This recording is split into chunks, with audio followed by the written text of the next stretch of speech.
Imagine living with someone who battles their demons with a bottle every night. You spent years holding things together, planning your escape in silence. And just when you're ready to walk away, tragedy strikes. He wrecks the car. He finally admits he has a problem. He asks you to stay, but for the first time he says he'd understand if you left. Now add this to it, you have leukemia. This is the reality for one woman, a fellow rebelette. And she's asking, how many of you have been there? Did you stay or did you go? Tonight, we're talking about love, sacrifice, survival, when the person you love may be the person breaking you. Welcome to You Can't Handle the Truth, where we dive into the real, raw truths about health, wellness, and self-growth. I am your real talk guru and your rebel healer, here to cut through the noise and dig deep into mental, physical, and spiritual health, uncovering the truths many aren't ready to confront. But we're going to do that together. So, our fellow rebelette says, I'm in a long-term relationship with what turned out to be a high-functioning alcoholic. Me and my boys, 16 and 11, have had to navigate the drinking for years, and he finally wrecked the car and decided that he was being called to recover and went to treatment. I met my limits already and would have zero tolerance for any BS if I stayed. I had planned on making a move and make him leave within a month or so before this happened. I have leukemia and I am the sole breadwinner. A fact that he says is also his fault because of the lifestyle he created to support his habits of drinking nightly. He asked me to think about what I really want, and he would understand if I chose not to be with him. But he said he'd support me and the kids, whatever decision I make, because now he is beginning to understand what happened to him and to us. So, did you stay or did you go? How is your life now?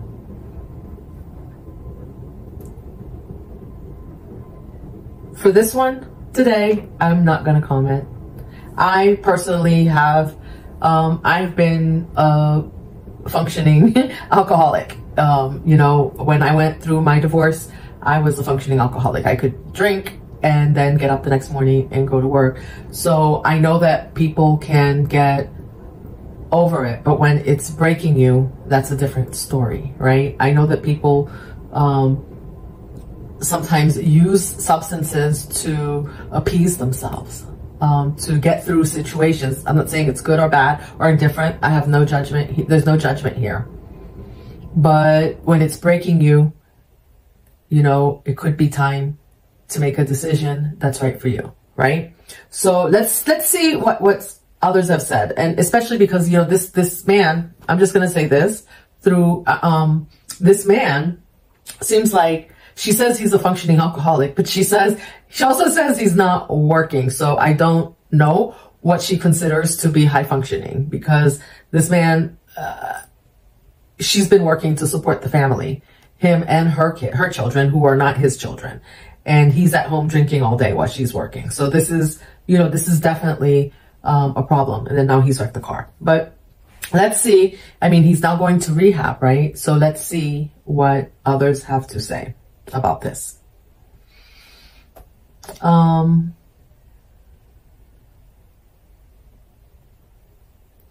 Let's see.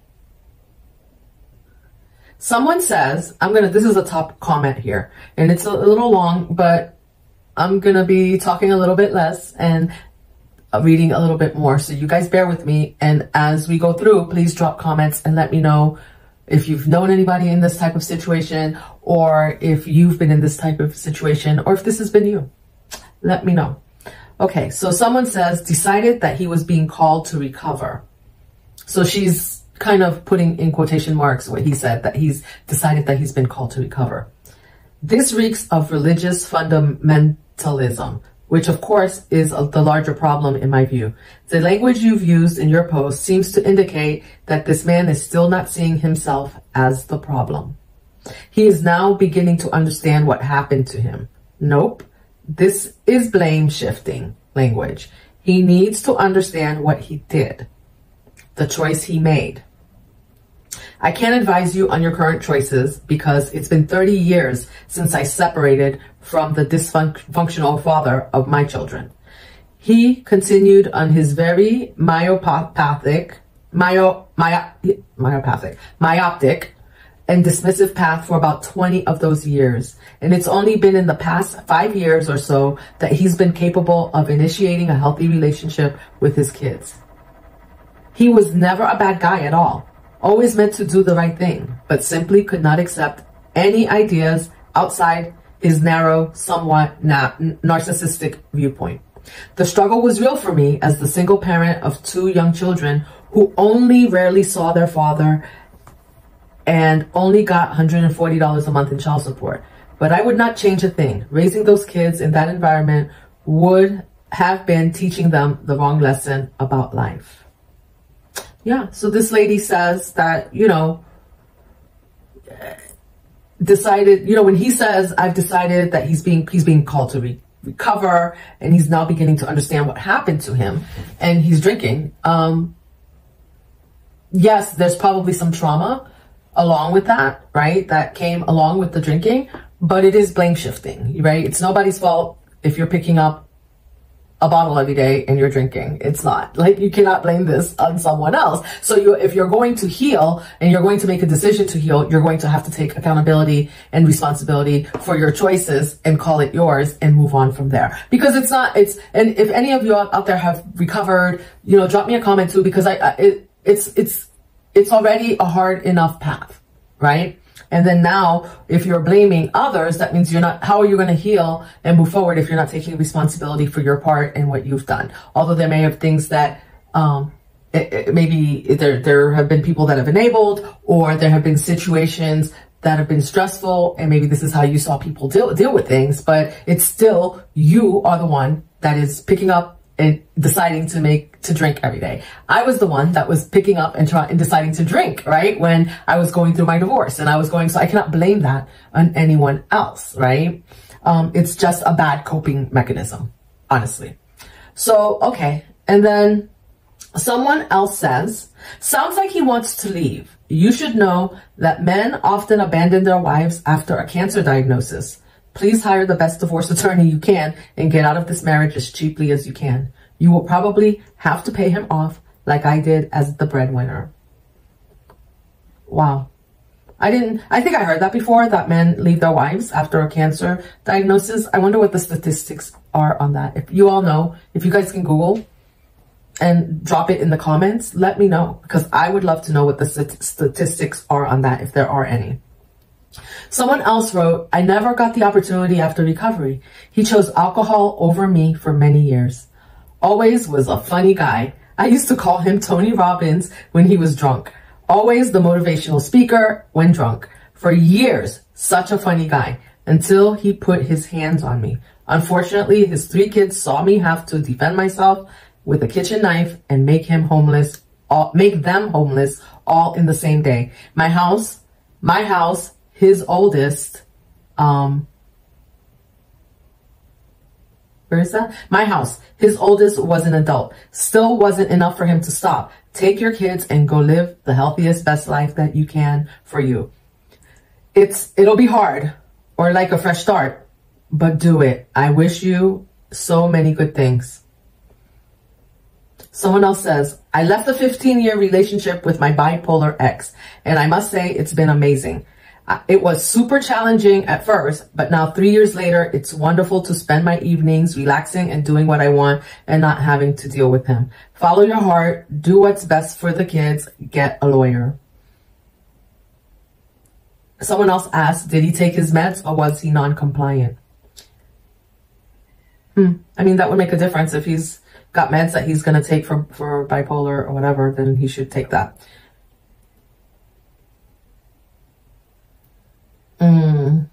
Oh, this is about the bipolar guy. Let's go back to the story. Wow. Let's see. Let's go back. Okay. Someone else says, how long has he been in recovery? Or is he just thinking about it? Alcoholism is a disease that isn't ever really cured, but the length of time he's been without drink matters. Please consider going to an Al-Anon meeting, as it will help you. Yeah. So, you know, if you have someone that's in recovery, recovering from alcoholism, it is good to go to Al-Anon meetings as the other person, the spouse in the relationship, if you're planning to stay, because it will help you. It will help you because you'll get to meet other members that are dealing with the same thing, because there will be withdrawal symptoms and all of that, right? And if there's some mental health issues underlying, then, you know, those may become a little bit accentuated as they recover or, you know, stop drinking. Okay. They tell us when we enter recovery, okay, not make any major changes in the first year. If you can stand therapy with him and get yourself some Al-Anon, you could probably work it out. Truth is, those would be two good supports for you. If you need to navigate dissolving it too, good luck. 9 years sober after my divorce. Yeah, so this is someone who was an alcoholic who made that statement, and he's been sober, 9 years sober after his divorce. So, you know, and he's just, or he or she, I don't know, I'm saying he, but I don't know, he or she, because I'm saying he, because this is a woman's forum that I'm reading from. I'm saying that because, you know, he mentions, you know, when you go to Al-Anon, when you start recovery, there are a lot of changes that happen within the first year that you can work things out, right? You can work things out and relearn how to be with each other without the alcohol. And so not making any changes while the person is in recovery is probably key, right? Because if you're leaving them while they're in recovery, and I know it could be hard. I mean, if you are, I understand, like if you are in danger, if the person is being abusive and combative and hitting you, like, you know, definitely get out of there. Like, what are you doing? Like, no, out. But, you know, and I can't tell anybody what to do, but get out.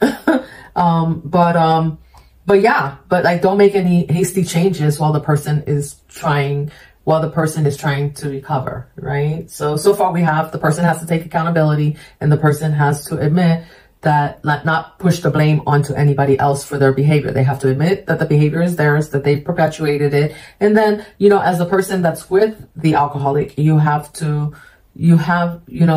are you willing, you've made a commitment. So are you willing to see it through with them at least for a year to see how it goes while they're in recovery?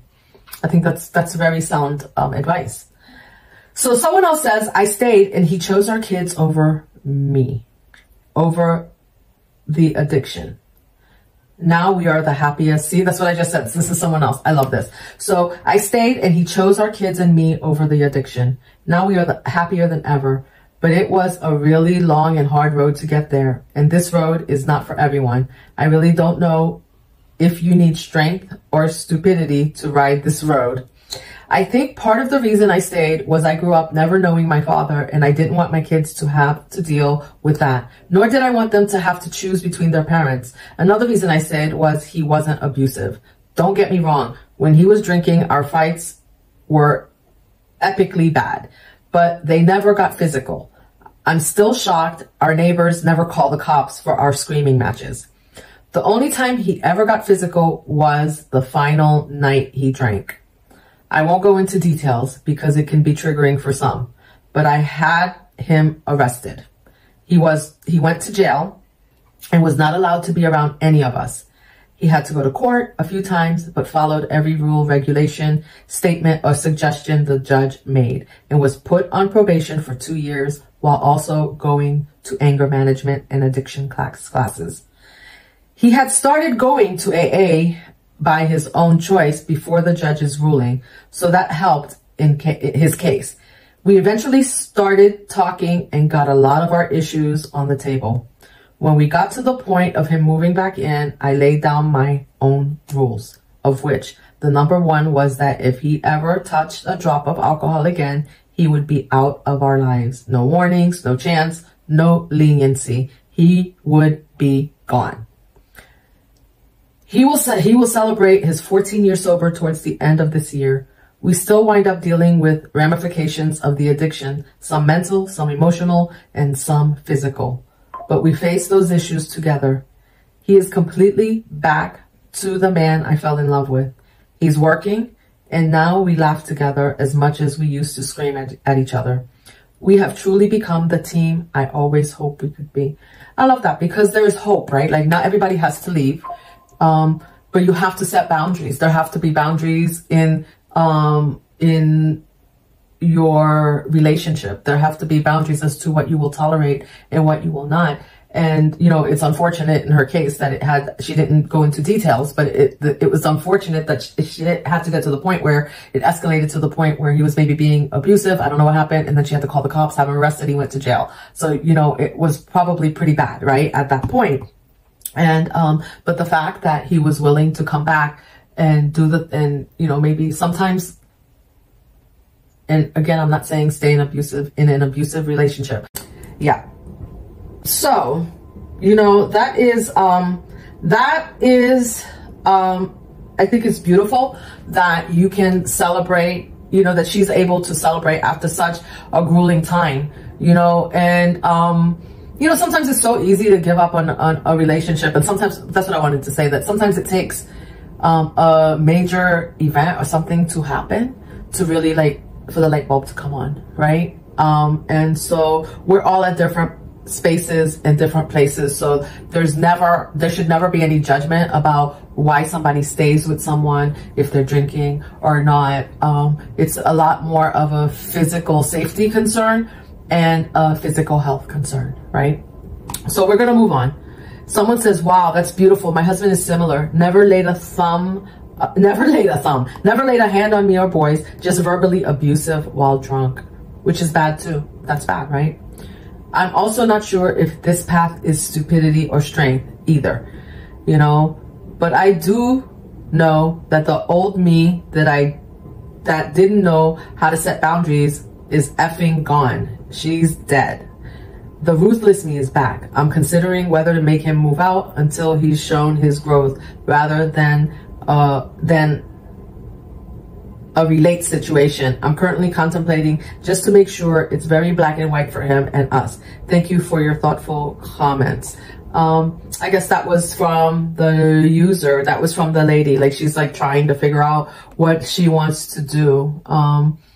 You know, her husband's not abusive, but she's just had enough of the arguing and the yelling and the rhetoric or whatever when he's drinking, you know, because our personalities change when we're drinking and we don't realize it. Believe me, I've been there, you know, and, you know, coming to the realization and being accountable for your behavior is very much key. So there's not much else I want to say about this. Just, you know, this situation is a very personal decision. I guess she just wanted to hear some stories, and I'm glad that she got to hear stories of women who stayed and made it work. And then, you know, also people that just said, like, you know what, they had enough. But usually the people that will most often leave are the abusive situation, or if the behavior continues to escalate, whatever that is, whether it's the abusive words when they're drinking, or, you know, because you're not present. You're not really present when you're drinking, you know, and we think we are, right? Because at some point you started drinking and it was just fun, I think, right? Well, I'm just going to speak for myself. It was just fun. And then, you know, you get to a point where it's not fun anymore, and you can function, but it's not fun. And when I say it's not fun, it's fun until it's not fun. And it goes from being fun to not fun a lot quicker.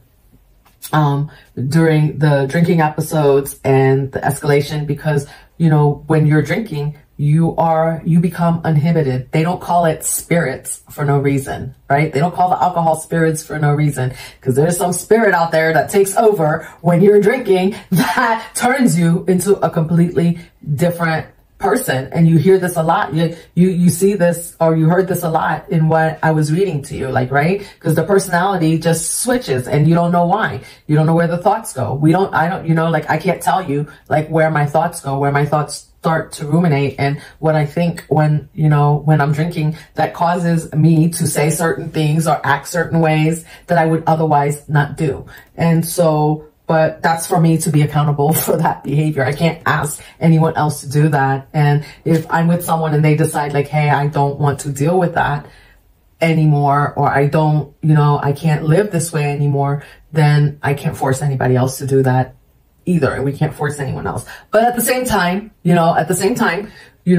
can, if you can make it, it can work out, right? But usually there has to be boundaries there have to be boundaries set. There have to be clear delineation of what is acceptable, what's not acceptable. And both parties have to want to make it work. One person cannot make it work all by themselves. So anyway, thank you for joining me today on You Can't Handle the Truth. And if you have anything to say about this, drop it in the comments below. Subscribe, like, so you can be notified the next time I upload another episode. And until next time, you stay beautiful.